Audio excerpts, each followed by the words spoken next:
قدرتی آفات اور حادثات پر تو انسان کا اختیار نہیں ہے، یہ کسی بھی وقت کہیں بھی برپا ہو سکتی ہیں، لیکن مناسب اور بر وقت حفاظتی تدابیر سے ایک بڑی حد تک ممکنہ نقصانات سے بچا جا سکتا ہے، جس کے لیے حکومتی سطح پر منظم اداروں کے ساتھ ساتھ عوام میں شعور و آگاہی کی اہمیت کلیدی ہے۔ اسی سلسلے میں خوارزمی سائنس سوسائٹی نے اس پروگرام کا اہتمام کیا ہے۔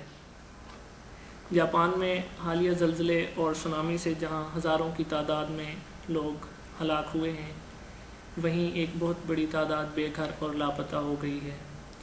جاپان میں زلزلے اور سونامی کی تباہ کاریاں تو ایک طرف، دوسری طرف اسی سونامی اور زلزلے نے جاپان کی ایٹمی تنصیبات کو نقصان پہنچایا ہے، جس سے انتہائی خطرناک ایٹمی تابکاری پھیل رہی ہے اور اس تابکاری سے لاکھوں انسانوں کی زندگیوں کو خطرہ ہے۔ زلزلے اور سونامی کا آپس میں کیا تعلق ہے؟ یہ ایٹمی تنصیبات پر کس طرح اثر انداز ہوتے ہیں؟ ایٹمی تنصیبات خاص طور پر بجلی بنانے کی غرض سے تعمیر کیے گئے ایٹمی گھر اور ان کو تعمیر کرتے وقت ایٹمی گھروں کو تعمیر کرتے وقت کیا حفاظتی اقدامات لیے جاتے ہیں؟ تابکاری کے اثرات انسانوں پر کیا ہوتے ہیں اور ان کا سدباب کیا ہے؟ چونکہ پاکستان بھی ایک ایٹمی ملک ہے، تو پاکستانی تناظر میں ان تمام سوالات کی کیا اہمیت ہے؟ ان تمام سوالوں کے جوابات جاننے کے لیے ہم نے زحمت دی ہے جناب ڈاکٹر خلیل قریشی صاحب کو، جو اٹامک انرجی کمیشن کے ممبر فیول رہے ہیں اور اس کے علاوہ خوارزمی سائنس سوسائٹی کے تاحیات ممبر ہیں، پاکستان میٹیریل ریسرچ سوسائٹی کے بانی صدر ہیں۔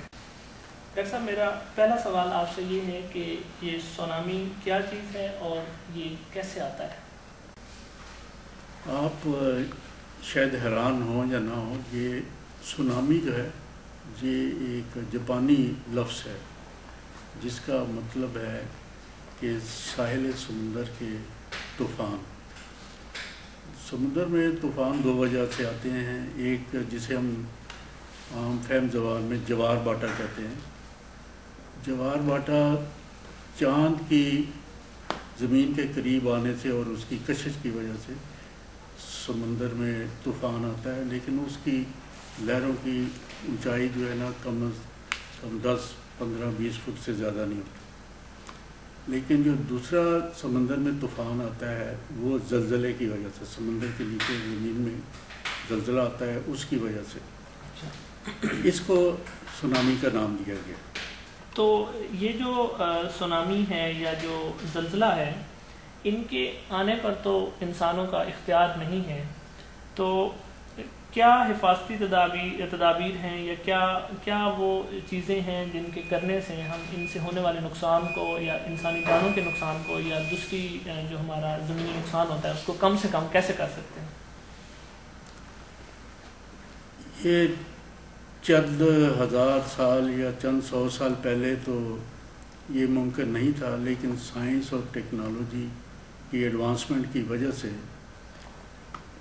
دو طریقے سے ہم ان طوفانوں سے یا زلزلوں سے بچ سکتے ہیں۔ نمبر ایک، ارلی وارننگ سسٹم جسے کہتے ہیں کہ زلزلہ آنے سے پہلے ہی ہمیں پتہ چل جائے اور تاکہ جان اور مال کا حفاظت کیا جا سکے۔ اور یہ ابھی اس فیلڈ میں بہت زیادہ کام ہو رہا ہے اور کافی ساری اس میں کامیابیاں بھی حاصل ہوئی ہیں۔ اور دوسرا طریقہ یہ ہے کہ آپ نے جو کنسٹرکشن جو کر رہے ہیں، اپنی تعمیرات کر رہے ہیں بلڈنگ کی یا گھروں کی یا دوسری جگہوں کی، وہ اس میں مٹیریل اور ڈیزائن اس طرح یوز کریں کہ اگر اس طرح کا زلزلہ آئے تو انسانی جانیں ضائع نہ ہوں۔ ٹھیک ہے۔ اچھا، ابھی ڈاکٹر صاحب آپ نے کہا کہ یہ سونامی اس وقت آتا ہے جب سمندر کی تہہ میں زلزلہ آتا ہے، تو خود زلزلہ کیسے آتا ہے؟ یہ زلزلہ آنے کا تو اب یہ مور لیس ڈیسائیڈ ہو گیا ہوا ہے کس طرح آتا ہے۔ یہ زلزلہ آتا ہے جو جسے ٹیکٹونک پلیٹس کہتے ہیں، زمین کے اندر ہیوج قسم کی پلیٹس ہوتی ہیں جن کی موومنٹس کی وجہ سے زلزلہ آتا ہے۔ اور خاص کر جو ہمارا علاقہ ہے اس میں تھیری کے حساب سے یوریشین پلیٹس ہے، ان کی موومنٹس کی وجہ سے یہ زلزلہ آتا ہے۔ ٹھیک ہے جی۔ اچھا، ابھی آپ نے بتایا کہ یہ حفاظتی تدابیر اور ہم گھروں کو بہتر طریقے سے اگر تعمیر کیا جائے تو ہم زلزلے کے نقصانات کو کم کر سکتے ہیں، تو کیا پاکستان میں ارلی وارننگ سسٹم موجود ہے، اور کیا پاکستان میں جو بلڈنگز کی اور گھروں کی تعمیرات ہیں وہ اس معیار کے مطابق کی جاتی ہیں کہ وہ ان میں بلڈنگز میں، مکانوں میں مدافعت ہو زلزلے کے خلاف؟ میرے حساب سے فی الحال پاکستان میں ارلی وارننگ سسٹم کا نظام موجود نہیں، لیکن یہ ضرور ہے کہ انٹرنیشنل لیول پہ ہمارے ہاں بھی اور دوسرے ملکوں میں سیسمک سینٹرز قائم ہوئے ہیں، پاکستان میں بھی ہے، جس سے اگر زلزلہ آئے تو اس ریکارڈ ہو سکتا ہے کہ اس کی انٹینسٹی کیا ہے۔ اور جہاں تک زلزلے کی بچاؤ ہے، عمارتوں کی تعمیرات، ابھی 2005 کے زلزلے کے بعد کافی سارے جو ڈپارٹمنٹس ہیں، ڈیولپمنٹ اتھارٹیز ہیں مختلف شہروں میں، انہوں نے یہ میئرز لیے ہیں تاکہ اگر ان کے زلزلہ آئے تو اس سے بچاؤ حاصل کیا جا سکے۔ ٹھیک ہے۔ اچھا، ابھی ہم جاپان کی صورتحال کے حوالے سے بات کر رہے ہیں، تو جاپان میں سونامی کی وجہ سے اور زلزلے کی وجہ سے ایٹمی تنصیبات کو، خاص طور پہ ان کے ایٹمی بجلی گھروں کو بہت نقصان پہنچا ہے، تو آپ ہمیں بتائیں گے کہ سونامی کا کیا تعلق ہے ایٹمی بجلی گھروں سے، اور صرف ایٹمی بجلی گھروں کو خاص طور پہ کیوں نقصان پہنچا ہے؟ دراصل یہ جو ایٹمی بجلی گھر جسے کہتے ہیں کمرشل جہاں سے بجلی پیدا کی جاتی ہے، ان ریکٹروں کے لیے پانی بہت ضروری ہے، کیونکہ نیوکلیئر ریکٹروں میں بے پناہ حرارت پیدا ہوتی ہے، ہیٹ پیدا ہوتی ہے، اور اس ہیٹ کو مینیج کرنے کے لیے پانی وافر مقدار میں ضرورت ہے۔ ٹھیک ہے۔ تو عام طور پہ ریکٹر جو ہے ان کو ساحل سمندر پر لگایا جاتا ہے، یا اگر سمندر نہیں ہے تو دریاؤں کے کنارے پہ، تاکہ اس کو کولنگ کے لیے پانی ملتا رہے۔ یہ وجہ ہے کہ سمندر اور ریکٹر کا کیا تعلق ہے آپس میں۔ ٹھیک، تو جب سمندر میں سونامی آتا ہے تو پھر وہ اس سے دوسری بلڈنگز کے ساتھ ساتھ سمندر کے کنارے واقع ان ریئیکٹرز کو بھی نقصان پہنچتا ہے؟ بالکل پہنچ جاتا ہے، اور یہی جاپان میں بھی یہی چیز ہوئی ہے، اور سمندر کے یہ ساحل سمندر سے بہت قریب یہ زلزلہ تھا، اور اس کی جو اسکیل تھی جسے ریکٹر اسکیل کہتے ہیں، وہ بہت زیادہ تھی، اور یہ اس کی اسکیل عام طور پہ زلزلے کی اسکیل ہوتی ہے فرام 1 to 10، 10 تک ہوتی ہے، اور یہ 9 کے قریب کہتے ہیں زلزلہ آیا تھا، 9 ریکٹر اسکیل پہ زلزلہ تھا، اور اس سے بے پناہ تباہی ہوتی ہے، اور وہ جو کہ ہوئی ہے ہم نے دیکھا۔ اس کا رزلٹ یہ ہوا ہے کہ وہ ریکٹر کی بلڈنگ سے یا ریکٹر کی جو انسلری چیزیں تھیں اس کو شدید نقصان پہنچا ہے، وہاں پر سول ڈیمیج ہوا ہے، وہاں پر میکینیکل ڈیمیج ہوا ہے، اور ظاہر ہے کہ وہ نیوکلیئر ڈیمیج بھی ہوا ہے، جو تابکاری کے حوالے سے بات کرتے ہیں۔ اچھا، اور یہ ایٹمی ریئیکٹر ہوتا کیا ہے؟ ایٹمی ریئیکٹر ایک ایسا پلانٹ ہے جہاں سے ہم یورینیم کی مدد سے بجلی پیدا کرتے ہیں۔ ایٹمی ریئیکٹر کا اگر دیکھیں تو اس وقت دنیا میں 2 قسم کے بڑے پاپولر ریئیکٹر چل رہے ہیں، اور ایک کو جس کو ہم کہتے ہیں پریشرائز واٹر ریئیکٹر۔ تو یہ میں آپ کو دکھاؤں گا کہ پریشر واٹر ریئیکٹر کیسے کام کرتا ہے۔ یہ ہمارے پاس اس میں بہت ساری سیفٹی انکارپوریٹڈ ہیں، مثلا یہ دیکھیں ایک ریئیکٹر ویسل جدھر لکھا ہوا ہے، یہ ریئیکٹر ویسل ہے، اس کے اندر ہے یورینیم کی فیول جسے کہتے ہیں، ایندھن ہے۔ پہلا اس میں پروٹیکشن یہ ہے، یہ یورینیم ایندھن کے ارد گرد میٹلز کی شیلڈنگ ہوتی ہے، اور انکلوجر ہوتا ہے، سیلڈ ہوتا ہے یہ، تاکہ وہ یورینیم باہر نہ نکل سکے۔ اس کے بعد دوسری جو سیکورٹی میئر ہے، سیفٹی میئر ہے، وہ ہے یہ ریئیکٹر ویسل، جو یہ ایک بڑی تھک اسٹیل کا کنٹینر ہوتا ہے جہاں سے لیکیج کی چانسز بہت کم ہیں. اور جب ریئیکٹر کو آن کرتے ہیں یا چلاتے ہیں ریئیکٹر، تو یہاں پر ایک نیوکلیئر ریئیکشن ہوتا ہے جس کی وجہ سے ہیٹ پیدا ہوتی ہے، حرارت پیدا ہوتی ہے. اس حرارت کو پانی کے ذریعے ہم یہ ایک سرکٹ دیکھ رہے ہیں، اس کو کہتے ہیں ہم پرائمری سرکٹ. اس سرکٹ میں یہ پانی نیچے سے آتا ہے اور اوپر سے اس سٹیم جنریٹر میں چلا جاتا ہے، اور اس پانی سے ہم سٹیم بناتے ہیں. اس سٹیم جنریٹر میں یہ پریشرائز واٹر نام ریئیکٹر اس لیے رکھا گیا ہے کہ یہ جو پرائمری سرکٹ ہے اس میں ایک پریشرائزر لگا ہوا ہے، اور یہ پانی کو بوائل نہیں ہونے دیتا. ٹھیک ہے. جب یہ سٹیم جنریٹر میں جاتا ہے تو وہاں پر یہ پانی ایک سیکنڈری سرکٹ کو سٹیم میں کنورٹ کر دیتا ہے. ٹھیک ہے. اس سٹیم سے پھر ہم ٹربائن چلاتے ہیں، اور ٹربائن سے جنریٹر چلتا ہے اور وہاں سے بجلی پیدا کر کے شہروں اور گھروں میں بھیجی جاتی ہے. ٹربائن کے بعد جو پانی آتا ہے، جو نکلتا ہے، وہ ایک کنڈینسر میں جاتا ہے، اور وہ کنڈینسر میں پھر یہ سمندر سے آپ دیکھیں یہاں سے پانی آ کے یہ کنڈینسر میں کولنگ کا کام کرتا ہے، اور یہ یہاں سے پھر پمپ ہو کے واپس. اچھا، یہ جو آخری سائیکل آپ نے بتایا یہ سمندر کی طرف یا کسی بڑے پانی کے ریزروائر کی طرف، ذخیرے کی طرف. بالکل. اچھا، یہ تو تھا پریشرائز واٹر ریئیکٹر جو کہ ویسٹنگ ہاؤس کمپنی ہے وہ بناتے ہیں، اور ساری دنیا میں اور پاکستان میں بھی PWR قسم کے ریئیکٹر جو ابھی لگ رہے ہیں کندیاں میاں والی میں وہ یہ ہیں. اب جو جاپان میں میکسیمم جو ریئیکٹر ہیں وہ بوائلنگ واٹر ٹائپ ریئیکٹرز. ٹھیک. بوائلنگ واٹر ریئیکٹر میں فرق یہ ہے کہ یہاں پر صرف 2 پانی کے سرکٹ ہیں، اور جو اسے میں نے پہلے بتایا اس میں 3 PWR ریئیکٹر میں 3 پانی کے سرکٹ ہوتے ہیں. ٹھیک ہے. اس میں بھی وہی ریئیکٹر ویسل ہے، صرف یہ ہے کہ یہ پانی یہاں سے نیچے سے اندر آتا ہے، اور اس کے ٹاپ جو 10-15% کا حصہ ہے وہاں پر سٹیم بنتی ہے.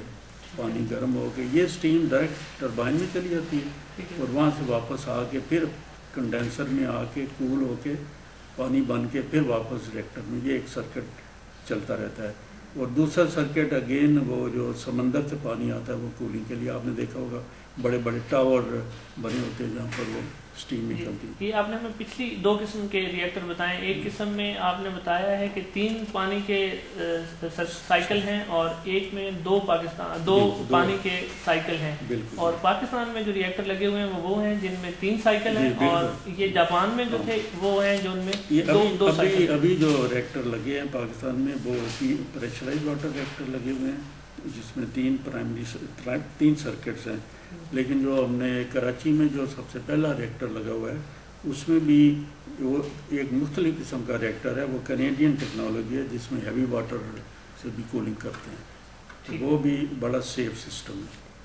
ٹھیک ہے جی.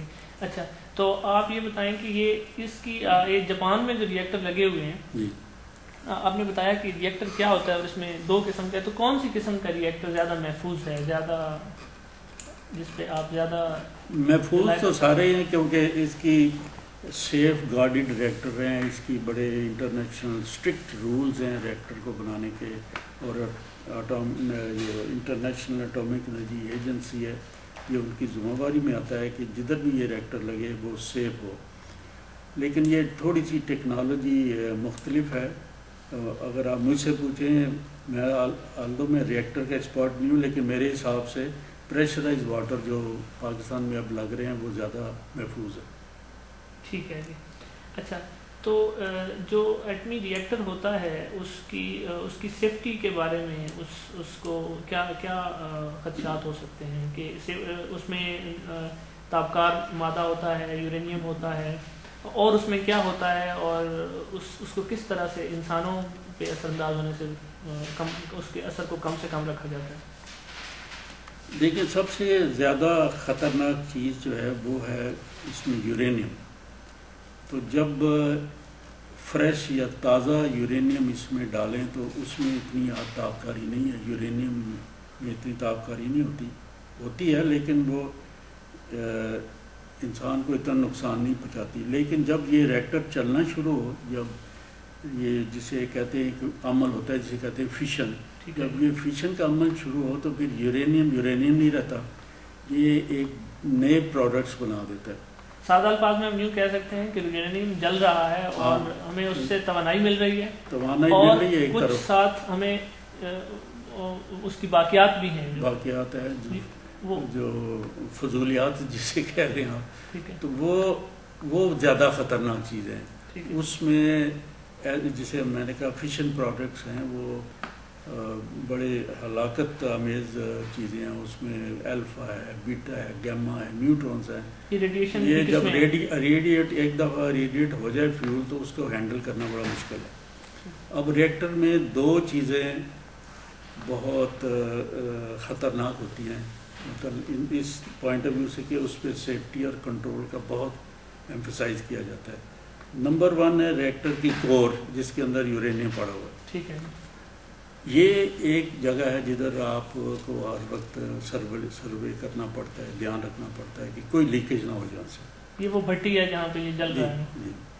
اور یہ عام طور پہ جو میں نے بتایا ان ریئیکٹروں میں اس پانی کے ساتھ یہ اس کو ہیٹ سے سکول کنٹرول میں رکھتے ہیں. لیکن جب یہ استعمال ہو جائے ایندھن، اس کو پھر یہاں سے نکال کے تو یہ ریئیکٹر کے اندر ہی ایک جگہ ہوتی ہے سٹوریج، جہاں پر سٹور کرتے ہیں. وہ بھی پانی کے اندر سٹور کرتے ہیں. جو پانی کے سٹور کرنے کا فائدہ یہ ہے کہ وہاں سے ریڈیشن نہیں آتی ہے، ایک شیلڈنگ بن جاتی ہے. تو اس کا زیادہ دھیان رکھنے کی ضرورت ہے ریئیکٹر سے، کیونکہ یہ جو ریئیکٹر ہے اس کی اگر ایک قیمت ہے کوئی خاص 100 ملین، اگر لیٹ سے 100 ملین قیمت ہے ریئیکٹر کی، تو اس کا جو ویسٹ ہے اس کو سنبھالنے، اس کو ڈسپوز کرنے میں آپ کو $400 ملین، یعنی 4 گنا زیادہ آپ کو ایفرٹس چاہیے ہوتے ہیں. اور اس کے لیے اب بہت کام ہو رہا ہے آج کل دنیا میں، اس کو کیسے ڈسپوز آف کیے. کچھ آپ یہ کہہ رہے ہیں کہ بذات خود ایندھن کے مقابلے میں ریئیکٹر کا جلا ہوا ایندھن جو ہے وہ زیادہ خطرناک ہے اور انسانوں کے لیے، اور اس کو ہینڈل کرنا، اس کو احتیاط سے ڈسپوز آف کرنا وہ بہت مہنگا اور مشکل کام ہے. ٹھیک ہے. اور یہ ریئیکٹر کے اندر موجود ہوتا ہے. جب ریئیکٹر کو حادثہ ہوگا تو پھر اس کے اثرات بھی باہر کی دنیا میں اس کو بھی بہت دھیان رکھنا پڑے گا، بہت زیادہ اس پہ دھیان رکھنا پڑے گا. ٹھیک ہے. تو اگلا میرا سوال آپ سے یہ ہے کہ قدرتی آفات پہ انسان کا کوئی کنٹرول نہیں ہے، زلزلے پہ، سونامی پہ. تو جب ایسی بہت بڑی جو پروجیکٹس ہیں جب یہ بنائے جاتے ہیں، شروع کی جاتے ہیں، خاص طور پہ جو ایٹمی بجلی گھر ہیں یا دوسری ایٹمی تنصیبات ہیں، تو ان قدرتی آفات کے حوالے سے کیا احتیاط برتی جاتی ہے، کیا برتی جاتی ہے یا نہیں، کتنی اس کو کس طرح مد نظر رکھا جاتا ہے؟ بالکل برتی جاتی ہے. اور یہی ایک ریئیکٹر ڈیزائنر کے لیے بہت بڑا چیلنج ہے کہ اس کی سیفٹی ایشور کرنا. مطلب جیسے میں نے بتایا پہلے، اگر یورینیم ہے تو اس کو ایک کیپسول بنا دیتے ہیں، میٹل کا کیپسول ہوتا ہے، میٹل کے اندر ہوتی ہے، وہاں سے یہ ہرمیٹیکلی سیلڈ ہو، ویلڈڈ 100% ویلڈڈ ایگزامنڈ ہو، تاکہ یہاں سے یورینیم باہر نہ نکلے. پھر جب یہ فیول اسمبل کر کے سارا ایک کنٹینمنٹ بناتے ہیں، جو اسٹیل کا کنٹینر ہوتا ہے، بہت تھک اسٹیل کا کنٹینر، کہ اگر ان کے تابکاری نکلے تو اس کے اندر ہے. اس کے بعد پھر ایک کنکریٹ ہیوی تھک ری انفورس کنکریٹ کا ڈوم بنتا ہے، تاکہ اگر ان کیس اندر پریشر زیادہ ہو تو وہ بھی اس کو سیو کر سکے. پھر اس کے جو میں نے بتائے تھے واٹر سائیکلز ہیں، جو اس کے لیے بھی وہ ہیو ٹو گارنٹی 100% گارنٹی ہونی چاہیے کہ کسی طرح بھی کرنا. اس کے لیے ہینڈلنگ کے اسپیشل اکوپمنٹ ہے، ریموٹ ہینڈلنگ کے، آپ ہاتھوں سے کم ریموٹلی زیادہ کام کیا جاتا ہے. بہت زیادہ کرائیٹیریا ہے ان کے سیفٹی کا ریئیکٹر کو ڈیزائن کرنے کا. پھر اس کا آپریٹنگ پروسیجر بھی اس طرح کے ہیں کہ وہ پھر آپ کو ایشور کرنا پڑتا ہے کہ جو ان کے کام کرنے والے لوگ ہیں ان کو تابکاری کا افیکٹ نہ ہو اور ارد گرد کی آبادی کو افیکٹ نہ ہو.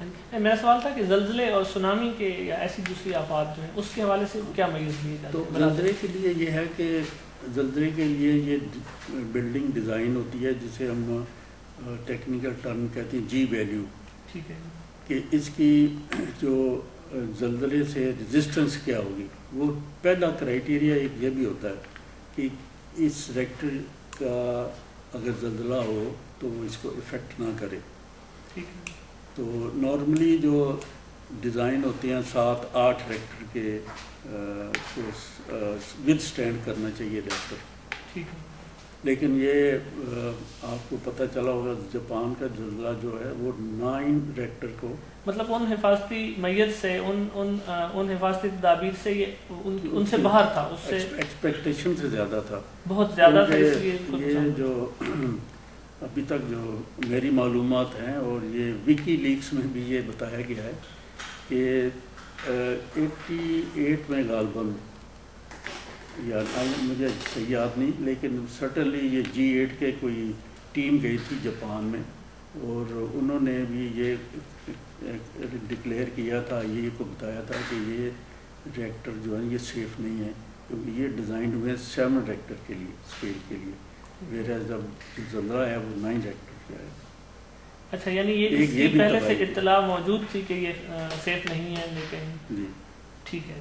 اچھا، اب میرا آپ سے اگلا سوال یہ ہے کہ خدا نہ کرے ایسا کوئی حادثہ ایک دفعہ ہو جائے تو اس کے بعد تابکاری پھیلتی ہے، جی بالکل. تو جب تابکاری پھیل جاتی ہے تو اس کے بعد کے ماحول پر کیا اثرات ہوتے ہیں؟ وہ تو آپ دیکھ رہے ہیں، وہ بڑے خطرناک قسم کی چیزیں ہیں. یہ سب ڈپینڈ کرتا ہے کہ اس کی ویلیو کیا ہے، اور تابکاری کس نوعیت کی تابکاری ہے اور کتنی ہے، اور لوگوں کی آبادی کتنی دور ہے. تو یہ میں آپ کو ایک پلان دکھاتا ہوں. اس میں دکھایا گیا ہے کہ ریڈیشن سے کس طرح ایفیکٹ ہوتا ہے. یہ پھر اس میں سمجھنا آسان ہوگا. تو یہ ریکٹر سے ایک آپ یہ نیچے دیکھیں، ایک ڈائریکٹ ریڈیشن، اگر یہاں پر لیٹ سے یہ جو ڈوم ہے یہ ریئیکٹر ہے. جی جی ٹھیک ہے. اس میں اگر ایکسپلوژن ہوتا ہے، کوئی اوپننگ ہو جاتی ہے ٹاپ سے یا سائڈ سے، ٹھیک ہے جی، تو یہاں سے ڈائریکٹ ریڈیشن ریلیز ہوتی ہے. جی بالکل. اور یہ جو ارد گرد کے لوگ ہیں، جو ورکرز ہیں، ریئیکٹر کے ورکرز پرٹیکولرلی، وہ تو اسٹریٹ اوے اس پہ افیکٹ ہوں گے. ٹھیک ہے. دوسرا یہ ہے کہ اس میں گیسیوس ایمیشن ہوتی ہے جسے پلوم ہم کہتے ہیں. یہ آپ دیکھیں ایک بادل، یہ جو ایک بادل سا پھیل رہا ہے نکل رہا ہے. ٹھیک ہے. یہ اس کی وجہ 2-3 وجوہات ہیں. ایک تو یہ ہے کہ جب ریئیکٹر بند ہو جائے تو جو پانی سے، جو کولنگ کے لیے پانی یوز ہوتا ہے، وہ آئنائز ہو کے ہائیڈروجن گیس بنتی ہے. اور ہائیڈروجن گیس بڑی خطرناک چیز ہے. اتنی خطرناک چیز ہے کہ اگر اس کا ہوا کے ساتھ 4% امیزہ بن جائے تو یہ خود ہی ایکسپلوڈ ہو جاتی ہے. اچھا. آپ کو اگنیشن کرنے کی ضرورت نہیں ہوتی. اچھا. تو اس دھماکے سے پھر یہ ڈوم جو ہے یہ پھر لیک ہو جاتے ہیں یا کریک ہو جاتے ہیں، جہاں سے پھر یہ ریلیز ہونی شروع ہو جاتی ہے. تو اس کے بعد اگر یہ اب ایک دفعہ یہ پھر ہوا کی آپ نے ساتھ دکھائی ہوئی ہوا کی سمت میں، پھر یہ بات ہوا کی سمت میں جدھر ہوا جائے گی یہ ساری ریڈیو ایکٹیویٹی اس طرف پھیلے گی. اور ہوگا یہ کہ یہ جو ہیومن بینگز ہیں، جو لوگ ہیں، ان کو 2 طرح سے افیکٹ کرتی ہے یہ ریڈیشن. ایک تو یہ ہے کہ آپ کے سر پہ یا جسم یا آپ کے کپڑوں کے اوپر ڈپازٹ ہوگی. ٹھیک ہے. دوسرا آپ سانس کے ذریعے آپ کے اندر جائے گی. ٹھیک ہے. یہ زیادہ ہارمفل ہے. ٹھیک ہے. پھر اس کے بعد یہ زمین کے اوپر ڈپازٹ ہوگی. آپ چلیں گے، آپ کے پاؤں کو لگے گی ایکٹیویٹی.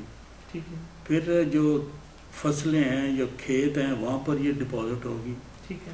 اور وہاں سے کھیتوں سے یا فصلوں سے یا شجرکاری سے یا پھل والے درختوں سے تو لوگ کھائیں گے وہ والی چیزیں، تو وہ پھر وہ ان کے خوراک کے ذریعے ان کے جسم میں جائے گی. ٹھیک ہے. اگر وہ نہیں کھاتے تو پھر گائے میں سے کھائیں گی، گھاس پھوس جو بھی ہے، اس سے وہ جو ایک تو خود کنٹامنیٹ ہوگی، وہ جو دودھ دیں گی وہ بھی کنٹامنیٹ ہوگا، اور ان کا وہ پھر گھروں میں آ جائے گا. تو یہ ایک سائیکل بن جائے گا جس کے لیے بڑے احتیاط کی ضرورت ہے. اور چونکہ یہ جو ایونٹ ہے اتنا لارج اسکیل پہ ہے کہ اس لیے یہ ممکن نہیں ہے ایک خاص قسم کے اس ریئیکٹر کے لوگ یا اس شہر کے ریئیکٹر کے لوگ یا اس ملک کے ریئیکٹر، یہ ایک انٹرنیشنل سیناریو بن جاتا ہے، ایک گلوبل فینومینا بن جاتا ہے، پوری دنیا ایسے اثر انداز ہو سکتی ہے، کیونکہ جدھر یہ ہوا جائے گی ادھر یہ پرابلم ہوگی۔ اب اس کے میئر کیا کہی، میئر کرنے کے لیے اس کے تو آپ نے جو پوچھا تھا ہارمفل ایفیکٹس کیا، ہارمفل ایفیکٹس یہ ہے کہ جیسے یہ ریڈیو ایکٹیویٹی ہے یا یہ کنٹیمنیشن ہے، یہ جب آپ کے جسم کے اندر جاتی ہے تو یہ دو قسم کے کام کرتی ہے۔ ایک تو آپ کی جو ریپروڈکشن سیلز ہیں اس کو تباہ کرتی ہیں، اور اس میں پھر جو بچے جنم لیتے ہیں ان میں ڈیفیکٹ ہوتا ہے، وہ جو ہیروشیما میں بھی ہم نے دیکھا ہے، پریکٹیکل ایگزامپل ہے اس کی۔ اور دوسرا یہ ہے کہ باقی کے جو جسم کے باقی سیلز ہیں اس کو بھی ڈیمیج کرتا ہے، اور one gets let's say all sort of disease, cancer ہو جاتا ہے، مر جاتے ہیں لوگ، اتنی زیادہ ڈوز، ڈپینڈ کرتا ہے آپ کی ڈوز کی۔ ٹھیک ہے، اگر آپ کو ڈوز زیادہ ملی ہے تو آپ کی فوراً موت واقع ہو سکتی ہے، کچھ دیر کے بعد واقع ہو سکتی ہے، یا پھر کم سے کم یہ نقصانات ہیں کہ آپ کی ریپروڈکٹیو سسٹم جو ہے اس پہ اس کے اثرات ہوں اور آپ کی اگلی نسلوں میں وہ ظاہر ہوں گے، نسل در نسل چلتی ہے۔ ٹھیک ہے جی۔ اور جیسا کہ ابھی آپ نے اشارہ کیا پھلوں اور یہ جانوروں کی طرف، پودوں اور جانوروں کی طرف، تو اس کا مطلب انسانوں کے ساتھ ساتھ دوسری جو حیا مطلب زندہ چیزیں ہیں ان پہ بھی اس کا اثرات، اور ان پہ کیا افیکٹ ہوتا ہے؟ پودے جل جاتے ہیں، کیا ہوتا ہے؟ جانور بھی اسی طرح کیا کرتے ہیں؟ لیونگ باڈی، لیونگ آرگنزم پہ یہ ڈیمیج کرتا ہے ریڈیشن، جو نیوکلیئر ریڈیشن۔ ٹھیک ہے، ٹھیک ہے۔ اچھا، اب میرا آپ سے اگلا سوال یہ ہے کہ ابھی آپ نے تابکاری کے پھیلنے کا عمل بتایا اور اس کے نقصانات بتائے، تو عام آدمی جو ارد گرد لوگ موجود ہیں ان شہروں کے، اب جیسا کہ جاپان میں یا کہیں بھی اگر یہ حادثہ ہو تو ان لوگوں کو جن کا خدشہ ہو کہ وہ متاثر ہو گئے ہیں اور ان تک تابکاری پہنچ گئی، تو وہ کیا کریں، کیا حفاظتی تدابیر اختیار کریں کہ اس کے نقصان کو، اپنے اوپر اثر کو کم سے کم رکھ سکیں؟ یہ تو ایک جدھر بھی جس ملک میں ہو ان کا ایک نیشنل پلان ہوتا ہے، اس پہ عمل ہوتا ہے، اور اس میں کرتے یہ ہیں کہ ایک تو سب سے ضروری چیز ہے کہ جدھر حادثہ ہوا اس سے دور چلا جائے، جتنی دور آپ جا سکتے ہیں۔ ابھی مثلاً جاپان میں انہوں نے 30 کلومیٹر کا شاید رکھا ہے، 30 کلومیٹر دور چلے جائیں، لوگوں کو شفٹ کر دیا وہاں سے، کیونکہ جتنے قریب ہوں گے اتنی ڈوز زیادہ ریسیو کریں۔ دوسرا یہ ہے کہ وہ گھروں کے اندر رہیں، تاکہ جو میں نے ابھی بتایا تھا نا ڈائریکٹ ریڈیشن آپ کے ڈپوزٹ باڈی پہ یا جسم پہ ڈپوزیشن نہ ہو، اس سے آپ بچ جاتے ہیں۔ یا پھر اور دوسرا اگر بارش ہو جائے باہر تو بارش سے پھر زیادہ نقصان ہوگا، کیونکہ وہ بارش آپ کے اوپر پڑے گی اور وہ بادل میں جو پروڈکٹس ہیں ریڈیشن پروڈکٹس وہ آپ کے جسم کے اوپر گریں گے۔ تو بہتر یہ ہے کہ آپ اندر رہیں، گھر کے اندر دروازے بند رکھیں، جہاں تک کھڑکیاں بند رکھیں، جدھر اوپننگ ہے وہاں پر آپ روئی دیں، روئی کے چیزیں لگا دیں تاکہ تھوڑی بہت ہوا بھی آنی چاہیے، روئی اس لیے کہ تاکہ کچھ فلٹریشن کا فنومینا ہو جائے۔ پھر اگر تو آپ کو سوشل کوئی ٹیم آ کے کوئی ماسک دے دیں، ماسک بیسٹ ہوتا ہے وہ پہنیں، اگر ماسک اویلیبل نہیں ہے تو روئی کے چھوٹے چھوٹے بگولے آپ اپنی ناک میں رکھیں تاکہ تھوڑی بہت فلٹریشن ہو، منہ کے تھرو آپ سانس نہ لیں۔ ٹھیک ہے۔ اور اس کے علاوہ کچھ اور ٹریٹمنٹ ہوتی ہے، جیسے پوٹاشیم آئیوڈائڈ کی ٹیبلٹس دے دیتے ہیں تاکہ وہ اگر آپ آیوڈین وغیرہ بھی، اس میں آیوڈین ہے، nitrogen, radio active nitrogen gases ہے وہ افیکٹ کرتی ہیں آپ کو، اسٹرونشیم ہے وہ افیکٹ کرتی ہے آپ کو اندر جا کے، تو آیوڈین کے لیے پوٹاشیم آئیوڈائڈ کی ٹیبلٹ کھا لیتے ہیں تاکہ تھائرائڈ پہ ڈپازٹ نہ ہو آپ کے کچھ چیز، اور اسٹرونشیم کے لیے کہ آپ کیلشیم استعمال کریں، دودھ پئیں زیادہ، اور پانی صاف ہو، کنٹیمنیٹڈ نہ ہو، جتنا پانی پئیں گے اتنی سیکریشن ہوگی، اتنی آپ کی باڈی پہ ڈیمیج کم ہوگا۔ اچھا، یہ آخری نقطہ آپ نے دوبارہ کہ آیوڈین، اگر آیوڈین کی وہ جو گولیاں کوئی آپ بتا رہے ہیں وہ نہ میسر ہو تو آیوڈین ملا نمک استعمال کریں۔ ٹھیک ہے جی۔ اور سٹرانشیم کی ابزارپشن روکنے کے لیے اگر صاف دودھ ملے تو وہ بھی، اور صاف پانی زیادہ سے زیادہ، صاف پانی بہت زیادہ پئیں، ہر صورت میں پانی بہت زیادہ پئیں۔ ٹھیک ہے جی۔ اچھا، تابکاری کے جو اثرات ہوتے ہیں جیسے کہ آپ نے بتایا کہ سارا ارد گرد کا ماحول جو ہے وہ اس سے آلودہ ہو جاتا ہے، تو یہ کب تک رہتے ہیں؟ کچھ ایک دن رہتے ہیں، 10 دن رہتے ہیں، یا بہت دیر تک رہتے ہیں؟ یہ تابکاری جو میں نے بتایا جیسے کہ وہ ریئیکٹر کے جو فیول کے جلنے کے بعد یہ جو پروڈکٹ فشن پروڈکٹ جسے کہتے ہیں یہ بنتے ہیں، ان کی جو کہتے ہیں ہم ٹیکنیکل ٹرم کہتے ہیں آدھی زندگی ہاف لائف، یہ ہزاروں سال ہے. ٹھیک ہے.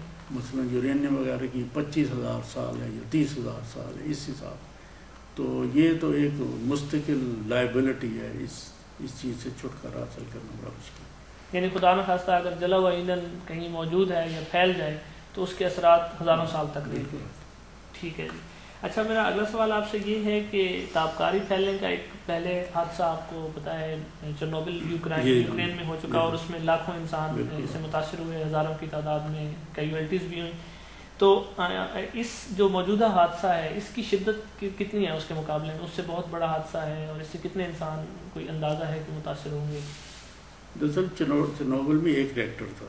ٹھیک ہے. یہاں پر اب جاپان میں کوئی 55 ریئیکٹرز ہیں اور موسٹلی وہ BWR ٹائپ ریئیکٹر ہیں. اور اس کے جو مشرقی سرحد ہے اس کے اوپر کافی 17 سائٹس ہیں جہاں پر ریئیکٹر لگے ہوئے ہیں. آپ اگر جاپان کا نقشہ دیکھیں تو جاپان کے شمال جنوب مشرق مغرب ہر طرف ریئیکٹر لگے ہوئے ہیں. تو یہ جو مشرقی سرحد ہے اس کے اوپر جو ریئیکٹر لگے ہوئے تھے اس پہ یہ زیادہ اثر انداز ہوئے. اور خاص کر جو دیاشی جو ہے جگہ اس میں 6 ریئیکٹر لگے ہوئے ہیں BWR ایک ہی جگہ پہ. وہ 6 ریئیکٹروں میں 4 ریئیکٹر ڈیمیج ہوئے ہیں. تو یہ اس کے میگنیچیوڈ بہت زیادہ ہے ایز کمپیئر ٹو چرنوبل. ٹھیک ہے. اور ایسا یہ اس کے بارے میں آپ کی کیا رائے ہے کہ ایک ہی جگہ پہ اتنے زیادہ ریئیکٹر لگا دینا یہ ٹھیک ہے، کیا درست ہے آپ کے خیال میں؟ اچھا یہ جو نیوکلیئر ریئیکٹر ہیں بڑا مہنگا کام ہے یہ لگانا. تو اگر زیادہ سے زیادہ ایک ہی جگہ پہ ریئیکٹر لگے تو اس کے ہمیں زیادہ اکنامیکل رہتا ہے جسے کہتے ہیں، کیونکہ فیسلٹی جو کامن فیسلٹیز آپ شیئر کر سکتے ہیں، ایک ہی سمندر سے انلٹ لے کے ایک ہی سے اسی سے کام چل سکتا ہے. اور جو ڈسپوزل کرنا ہے جو ویسٹ ہے اس کا وہ بھی ایک ہی جگہ کلیکٹ ہوگا، ورنہ پھر وہ سارے ملک میں پھیل جائے گا. اس میں ایڈوانٹیج سٹنلی ہے لیکن یہ رسک بھی ہے. مثلاً ایک رومانیہ نے چند سال پہلے ایک پلان بنایا تھا، انہوں نے بھی 4-5 ریئیکٹر لگائے تھے اکٹھے ہی، لیکن وہ ایک دریا کے کنارے پہ تھے اور وہ کچھ عرصے کے بعد وہ دریا میں پانی ختم ہو گیا تو ان کے ریئیکٹر سارے کھڑے ہیں. اس کے نقصانات بھی ہوتے ہیں ایک جگہ لگانے کے، جیسے یہ جاپان میں ہوا ہے زلزلہ آیا تو وہ سارے ریئیکٹر ایک جگہ کے بعد دیگرے جو ہے اب تیسرے اور چوتھے میں بھی پرابلم آ رہا ہے. اچھا آپ کی گفتگو سے بھی ہم نے اندازہ لگایا کہ یہ نیوکلیئر ریئیکٹر بہت ہی خطرناک قسم کی چیز ہوتی ہے، تو کیوں لگائے جاتے ہیں؟ یہ نہیں خطرناک تو چیز نہیں ہے، اگر یہ تو اس کے بڑے فائدے ہیں. اچھا اس کے فائدے بھی ہیں، بہت فائدے کے ہیں. فائدے ہیں نیوکلیئر پاور جو آپ کو بجلی ملتی ہے بہت بڑا اس کی فائدے ہیں، فائدوں میں سے بجلی حاصل کرنا. لیکن یہ جو نقصانات ہیں یہ بہت کم ہیں. نقصانات نہیں ہوتے اگر آپ اس کے اوپر ڈیزائن اچھا ہو، کنٹرول اچھا ہو، آپریشن اچھا ہو تو کچھ نہیں ہوتا. یہ اسی طرح یہ ہے جیسے آپ ایک پین ہے اس کے ساتھ آپ لکھنا شروع کریں یا پین کسی کو ماریں یا اسی طرح چیز. ٹھیک ہے. لیکن ایسے ملک جن کے پاس متبادل ذرائع ہیں بجلی کے تو ان کو کیا کرنا چاہیے؟ ان کو اس طرف آنا چاہیے یا نہیں آنا چاہیے؟ جیسے پاکستان ہے، اس کے پاس تو بڑا پوٹینشیل ہے پانی سے بجلی بنانے کا اور کوئلے سے بجلی بنانے کا. تو پاکستان میں بھی لیکن نیوکلیئر ریئیکٹر لگائے جا رہے ہیں.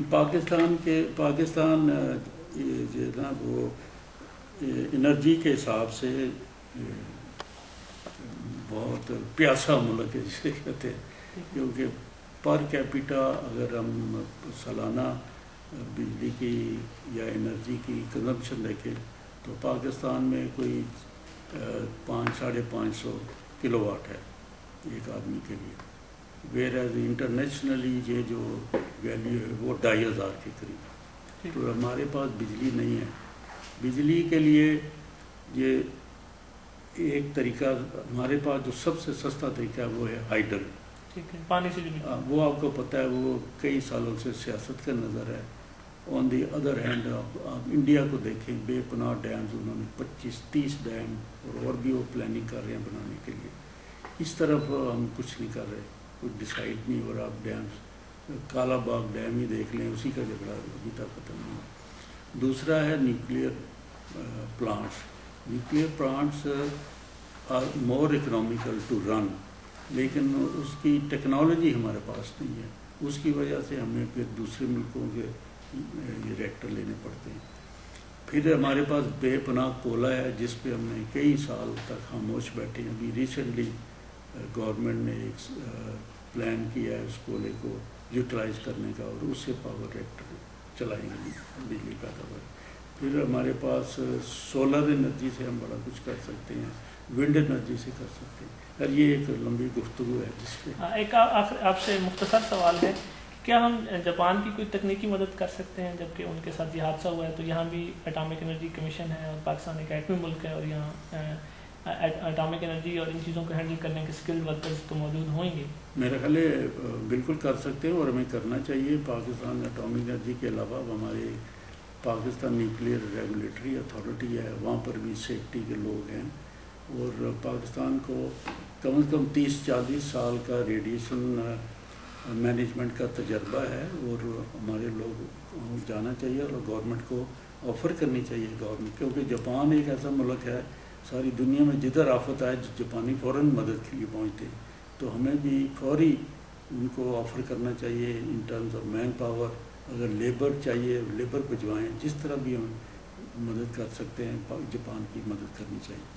اچھا، اور ہم نے یہ جو ڈاکٹر صاحب کچھ خدشات کے بارے میں بات کی جو ایٹمی بجلی گھروں اور ایٹمی تنصیبات کے ساتھ وابستہ ہیں، تو اس تناظر میں پاکستان کی جوہری تنصیبات اور ایٹمی بجلی گھر کس حد تک محفوظ ہیں، اور کتنا انشور کیا گیا، یقینی بنایا گیا ہے ان کی سیفٹی میجرز کو؟ ایک تو جو ہمارے جو ڈیزائن سٹیج پہ اور ایریکشن سٹیج پہ یہ جو بھی ریئیکٹر لگتا ہے اب دنیا میں کسی جگہ بھی، تو اب خاص کر پاکستان کے لیے انٹرنیشنل اٹامک انرجی کمیشن جو ایجنسی ہے اس نے اس کے سیف گارڈیڈ ریئیکٹر، یعنی they have assured and we have followed all the safety criteria جو بھی چاہیے تھا اس کے حساب سے میرے حساب سے سیف ہیں. ہم نے بھی ارتھ کویک کے حساب سے سائٹ سلیکشن بڑا مشکل کام ہوتا ہے ریئیکٹر کے لیے، اور بڑی تھورو انویسٹیگیشن کے بعد ہم نے سائٹ سلیکشن کی ہے تاکہ اس کا ارتھ کویک کے افیکٹ کوئی نہ ہو. ٹھیک ہے جی. اور میرا آپ سے آخری سوال کہ قدرتی آفات اور حادثات چاہے وہ کسی قسم کے بھی ہوں، ان سے بچنے کے لیے عوامی شعور اور ان کے نقصانات سے بچنے کے لیے عوامی شعور اور آگاہی کی کیا اہمیت ہے، اور پاکستان میں اس کی سطح کیا تسلی بخش ہے؟ کیا لوگوں کو پتہ ہے کہ اگر کوئی حادثہ ہو تو انہوں نے کیا کرنا ہے؟ اس میں تو میں یہ کہوں گا کہ ہم تو اکثر جو دیکھا ہے بالکل تیار نہیں ہوتے آفت جب آئے. ایک معمولی سی بلڈنگ کو آگ لگ جائے تو پریشانی ہو جاتی ہے، وہاں پر پانی نہیں ملتا، وہاں پر اسیس نہیں ہوتی. تو جسے کہتے ہیں ایمرجنسی پریپیئرڈنیس نہیں ہے ہمارے یہاں. اور یہ ایمرجنسی پریپیئرڈنیس یا ایمرجنسی فائٹنگ جو ہے یہ ہوتی ہے آپ لوگوں کو تعلیم دیں اس میں. تو میں نے جو دیکھا ہے کسی سٹیج پہ اسکول کالج یونیورسٹی میں ایمرجنسی پریپیئرڈنیس یا سیفٹی پہ کچھ نہیں بتایا جاتا. اس کا رزلٹ یہ ہوتا ہے کہ جب یہ سیلاب یا زلزلہ آئے، اب ہمارے زلزلہ آیا تھا آپ کو پتہ ہے 2005 میں کشمیر میں جو زلزلہ آیا تھا، لوگوں کو پتہ ہی نہیں تھا کرنا. سارے لوگ وہاں پہنچ گئے ہیں سامان لے کے، اپنا سارے قمیضیں شلواریں لے کے پہنچ گئے. کوئی پلانڈ طریقے سے نہیں ہوتا تھا کوئی ادھر جائیں جہاں لوگوں کی کیسے مدد کرنی ہے. ایسے ایونٹس کے اوپر ایک پریپیئرڈنیس ہوتی ہے، وہ نہیں ہے ہمارے. تو اس کو کچھ کرنا چاہیے، اس کی تعلیم عام کرنی چاہیے. بہت شکریہ سر.